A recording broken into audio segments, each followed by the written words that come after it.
Hi. This weekend I can only call heaven on earth. That truly presented itself over and over again. That is the truth. But it's hard to grasp it. So I'm going to share it through 3 different stages that kind of showed up as the sessions progressed. The initial sessions were, and I've come across this in the past, and for those of you who have young children, or even remember when you yourself were young, it kind of explains the energy of this. But this mother came in and things were going quite haywire. And parenting nowadays is, I bow to you. So what showed up is that these young beings were really struggling with who they are and what they've brought into this 3D world, but they do sense it, but there's such an enormous struggle of what does that mean now? What do I make of it? How do I interface when really all that is felt is going to take a step at a time to bring into being. And sometimes it never stops arriving, but sometimes it doesn't show up until we're way into our 20s or 30s. Yet the strength of it is felt so early. So the only way to kind of explain it is right, here is the line where we're born. We're born into this 3D land. But the vastness of the energy of this being was so vast that the struggle down here was quite enormous. And in its frustration, behaviors appear that are quite destructive. And in their destructive pattern, the child then gets labelled. And if you've been labelled a few times, it's very hard to gain the aspect back of the ability for this to actually come and show itself in time as you bring yourself in. So having seen this pattern for this particular child, the mother can sit down and we had a dialogue of what could be spoken there to really settle the child and to let the child know that all of that is there. And it is difficult when you feel all of that. I can remember seeing this boy many, many years ago. Gorgeous, angelic looking child. But he thought he was struggling at school because his teachers, he thought, were such idiots. And what he was expecting was all of that I just had there, that he felt inside himself. He did not feel that the teacher could see that or communicate that or bring any of that out. And when he saw things the way he saw them, he couldn't budge from it. So he just saw them all as idiots. And it's grappling with this enormity of the energy that we bring into the world. And it's like Bronco Bob. You've got to ride and you've got to work hard to be with that, or it'll throw you off, and that's not fun. So the other child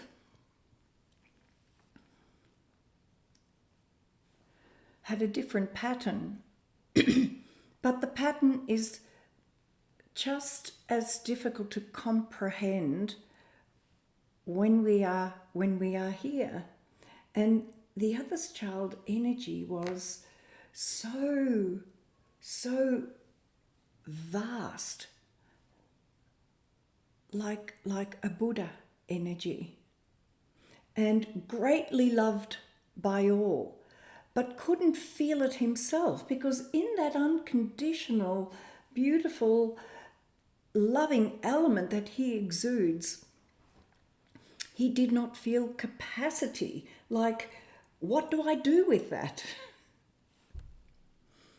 And he was actually wanting to block it, because it was too much. And how do we deal with that, when in fact the energy of this child, everybody just feels good just when they're around him? But that didn't make him feel any more comfortable. He still had a quandary of this unknown element that he couldn't put his finger on. So it's like the energies are getting thinner, and children are, this is weighing upon them. Maybe it always has weighed upon children as to what that is and how to bring it through. So seeing the energy patterns and being able to then dialogue with one's children can be of great comfort, because it is their pattern and they do hear it. It's like when the body speaks, the being hears it. Even if everybody has said it around them all the time, they seem to hear it when it comes from the speaking of the body. And that leads me to the next progression to some extent of what showed up, because really these children, they do bring heaven to earth, and then heaven on earth, if you can learn to ride the Bronco Bob and see it as a marvelous opportunity of bringing through the light from the other side through to this world, then it's a wonderful discovery. So what showed up further down the line was a being who also had this question: what am I going to do with my life? What do I want? And so we went to work to see what showed up, and I thought, no, don't tell me this. So the first thing that actually showed up was, I don't want anything. And I thought, great, this woman is here to find out, what do I want? How do I get there? What is in the way? Whatever it was. And the first thing that showed up was, I haven't got a want. And then it showed up that she's been in this loop after loop of a loop, arriving in this dimension, and her soul spirit self carried enormous serenity. It's almost like her whole energy said, I am serenity. Why would I want anything? But that serenity was in her spirit world. But it's to see what we come with is very difficult. Others can see it, but very difficult sometimes to see it yourself. So the habit had been to work lots of jobs and then really enjoy being in nature, like hiking, going on long excursions, just being in nature in all its activities. Of course, because her nature loved the serenity of all of that. But it had been split into two, where work wasn't necessarily with the vision of serenity. It was serenity is only there when I'm doing those activities. And further in all of that in her life, feeling such incredible serenity, other relationships that she had had because of her serenity, then gave to others in the hope that if she made it okay for others, then they too would have serenity to an extreme extent, which looking back on now feels painful because why did I do that? But it makes sense that that nature would do that, because when we have that much serenity, we don't see because it's so normal to us. So the desire is to have that for others, but we cannot give it to others.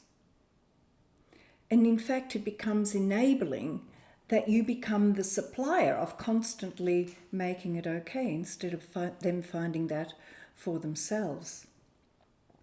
So being at this stage of life and starting to see that, because she did have work where I am sure that she was much loved and appreciated, because just her energy wherever she is would have been so embraced.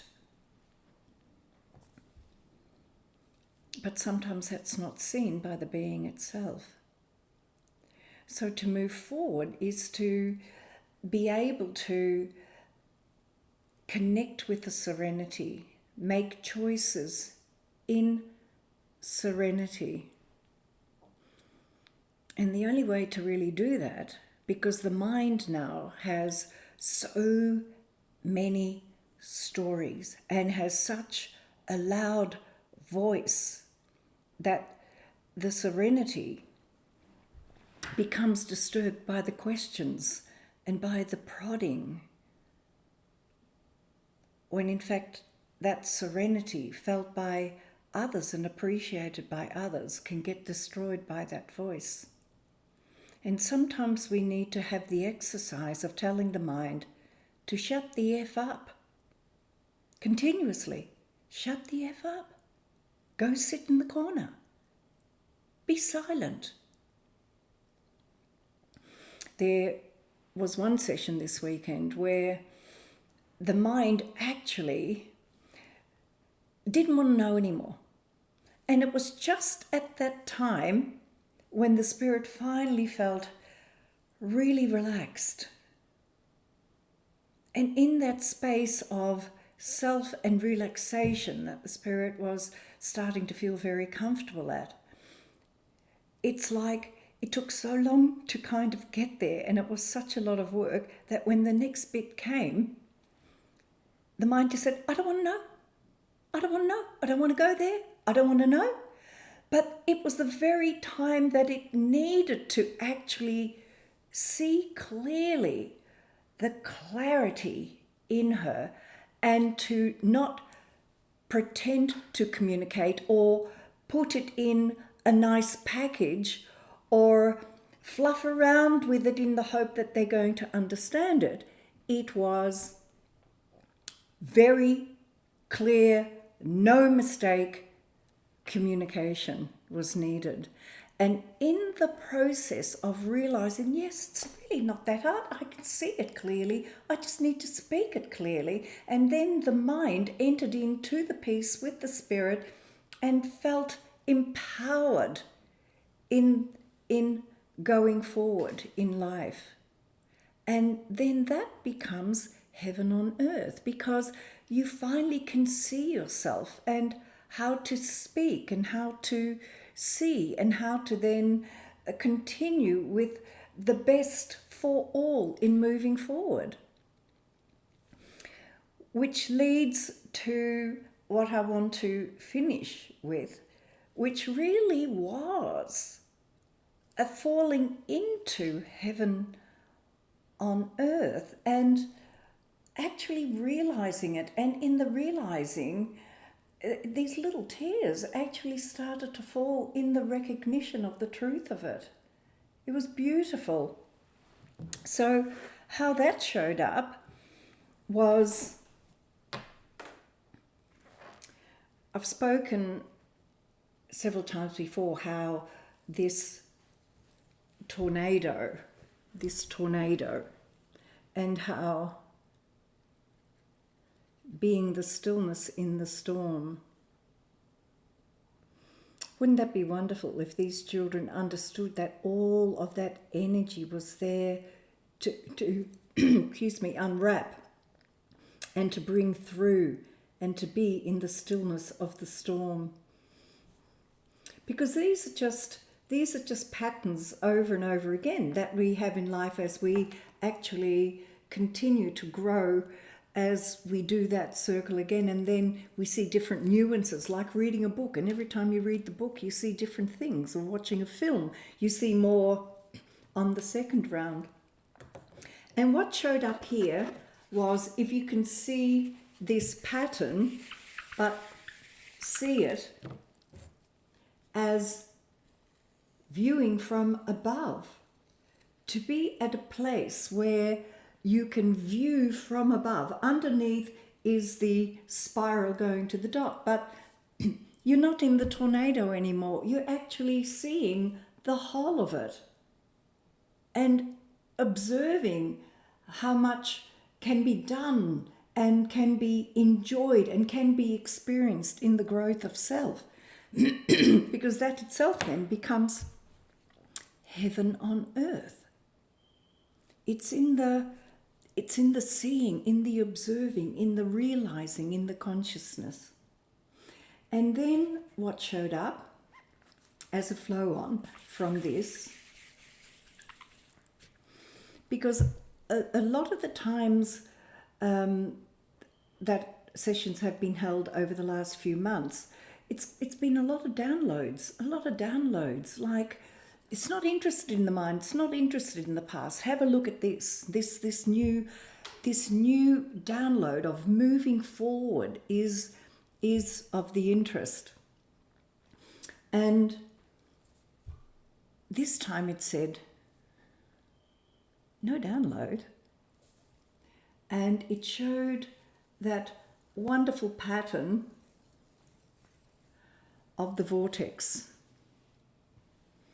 And it's like, when you observe it in that way, you are in the vortex.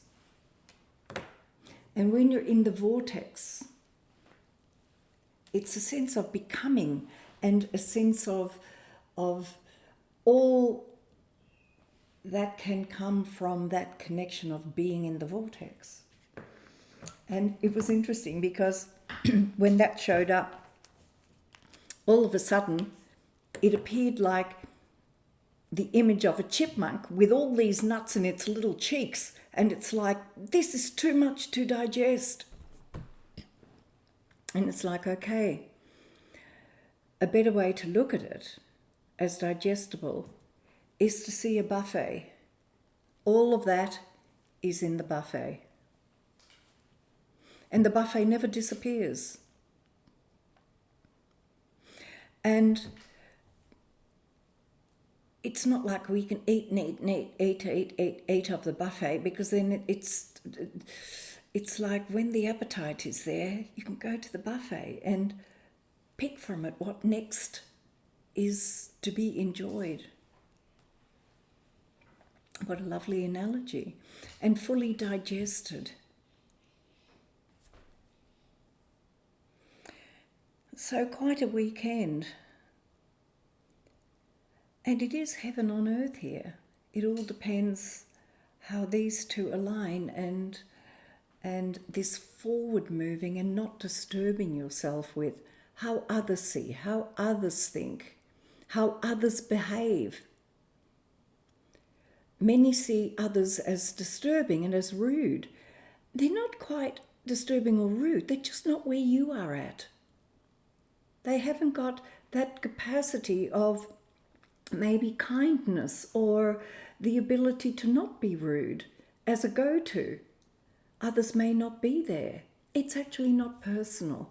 And the less you feel it's not personal, the more you have heaven on earth, and then appreciate where you are at, and that you have that capacity to see, and others may not be in that experience. So the cards that came up, a card came up, and then 3 cards fell out after it. And I thought, oh, interesting.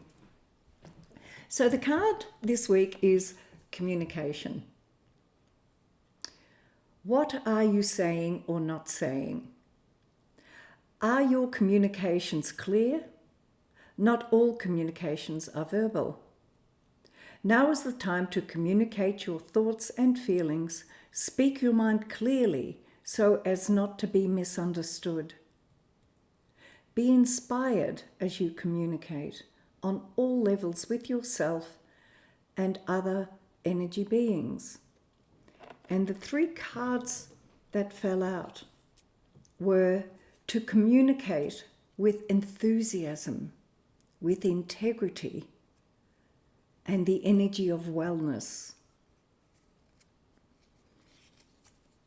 I thought that was very fitting that they fell out in how to communicate.